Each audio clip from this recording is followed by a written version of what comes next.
kita akan membahas satu topik yang sangat penting, yaitu kasih untuk yang tidak layak. Kasih untuk yang tidak layak. Dasar Alkitabnya di dalam kitab Injil Lukas pasal 15, ayatnya yang ke-11 sampai ayatnya yang ke-24. Yesus berkata lagi, ada seorang mempunyai 2 anak laki-laki. Kata yang bungsu kepada ayahnya, "Bapa, berikanlah kepadaku bagian harta milik kita yang menjadi hakku." Lalu ayahnya membagi-bagikan harta kekayaan itu di antara mereka. Beberapa hari kemudian, anak bungsu itu menjual seluruh bagiannya, lalu pergi ke negeri yang jauh. Di sana ia memboroskan harta miliknya itu dengan hidup berfoya-foya. Setelah dihabiskannya semuanya, timbullah bencana kelaparan di dalam negeri itu, dan ia pun mulai melarat. Lalu ia pergi dan bekerja pada seorang majikan di negeri itu. Orang itu menyuruhnya ke ladang untuk menjaga babinya. Lalu ia ingin mengisi perutnya dengan ampas yang menjadi makanan babi itu, tetapi tidak seorang pun yang memberikannya kepadanya. Lalu ia menyadari keadaannya, katanya, "Betapa banyaknya orang upahan Bapakku yang berlimpah-limpah makanannya, tetapi aku di sini mati kelaparan. Aku akan bangkit dan pergi kepada Bapakku dan berkata kepadanya, Bapa, aku telah berdosa terhadap sorga dan terhadap Bapa. Aku tidak layak lagi disebut anak Bapa. Jadikanlah aku sebagai salah seorang upahan Bapa." Maka bangkitlah ia dan pergi kepada bapaknya. Ketika ia masih jauh, ayahnya telah melihatnya, lalu tergeraklah hatinya oleh belas kasihan. Ayahnya itu berlari mendapatkan dia, lalu merangkul dan mencium dia. Kata anak itu kepadanya, "Bapa, aku telah berdosa terhadap sorga dan terhadap Bapa. Aku tidak layak lagi disebut anak Bapa."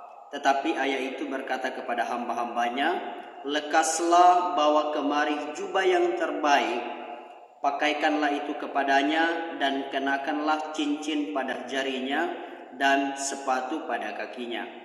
Dan ambillah anak lembu tambun itu, sembelihlah dia, dan marilah kita makan dan bersukacita. Sebab anakku ini telah mati dan menjadi hidup kembali, ia telah hilang dan didapat kembali." Maka mulailah mereka bersukaria.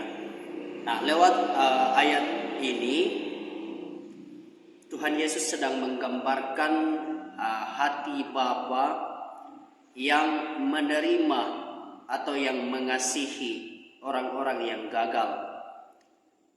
Kalau kita perhatikan ayat 11 berkata, Yesus berkata lagi, ada seorang mempunyai 2 anak laki-laki. Jadi yang menjadi penekanan utama dalam ayat ini adalah seorang yang mempunyai 2 anak laki-laki.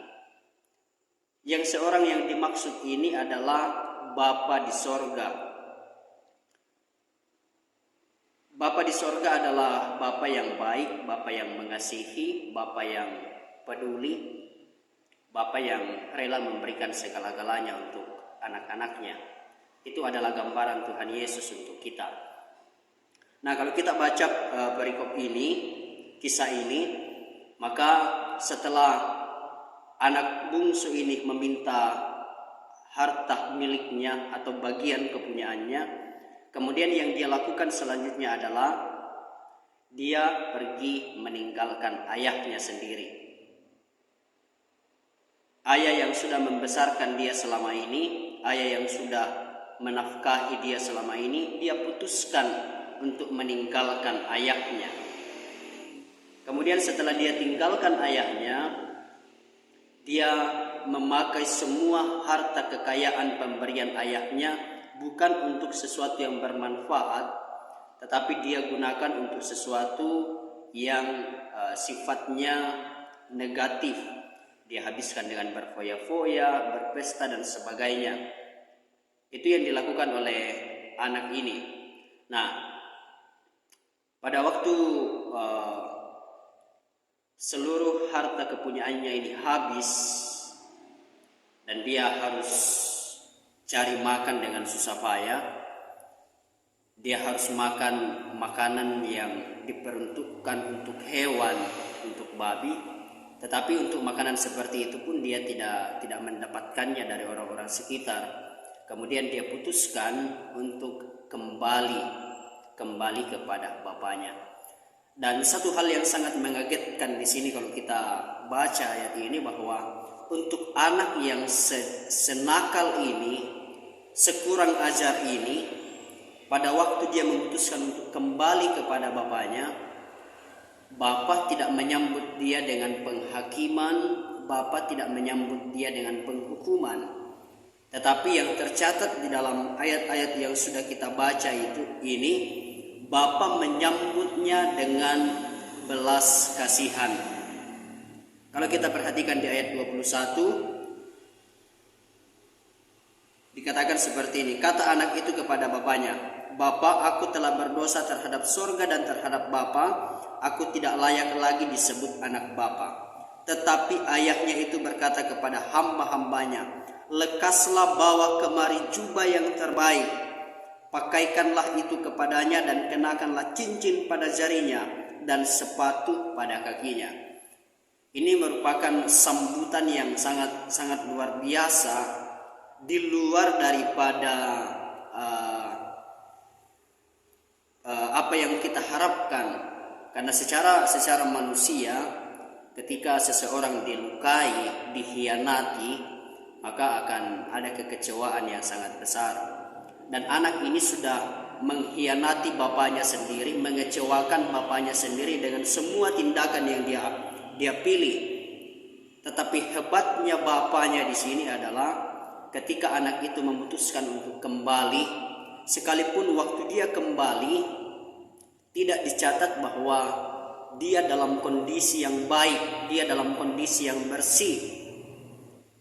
Tetapi waktu anak ini kembali kepada bapaknya dalam kondisi yang sangat kotor, sangat rusak, mungkin masih bau babi dan sebagainya. Tetapi ayahnya, dikatakan ayahnya berlari mendapatkan dia, mencium dia, memeluk dia, dan dia memerintahkan kepada hamba-hambanya, ambilkan jubah yang terbaik, cincin yang terbaik untuk anak ini. Pesannya bagi kita semua adalah, serusak apapun hidup kita hari ini, satu hal yang penting adalah kita kembali kepada Bapa. Jangan pernah berpikir bahwa kalau kita sudah rusak, kita sudah kacau, kita sudah hancur, maka Bapa tidak bisa menerima kita lagi. Itu pemikiran yang sangat-sangat salah. Justru ketika kita dalam keadaan yang hancur sekalipun, waktu kita memutuskan datang kepada Bapa, datang kepada Tuhan Yesus, maka Tuhan Yesus siap menerima kehidupan kita kembali. Waktu kita kacau, jangan lari dari Tuhan, tetapi larilah kepada Tuhan. Tuhan siap mengubah kita menjadi yang baik, bahkan yang terbaik. Tuhan siap untuk mengangkat kita kembali. Tuhan siap untuk menerima kembali kita menjadi anak kesayangannya, anak yang dia sangat-sangat sayangi. Tuhan tidak pusing dengan semua masa lalu kita, dengan keburukan yang kita miliki. Tuhan tidak pusing, Tuhan tidak sakit kepala dengan kondisi itu. Yang dia katakan adalah, datanglah kepadaku semua yang letih lesu dan berbeban berat, aku akan memberikan kelegaan kepadamu. Siapapun saudara, teman-teman, kalian semua yang menyaksikan ini dan ada dalam kondisi kacau hari ini, satu yang kamu perlu lakukan adalah kembali kepada Tuhan. Dia sanggup mengubah hidupmu. Dia sanggup mengubah keadaanmu. Dia masih mengasihi engkau. Dia cinta sama engkau. Dia tidak peduli berapa kotor engkau. Yang dia inginkan adalah kembali kepadanya, datang kepadanya. Dia sumber segala-galanya. Dia sumber pemulihan. Tuhan Yesus berkati kita semua.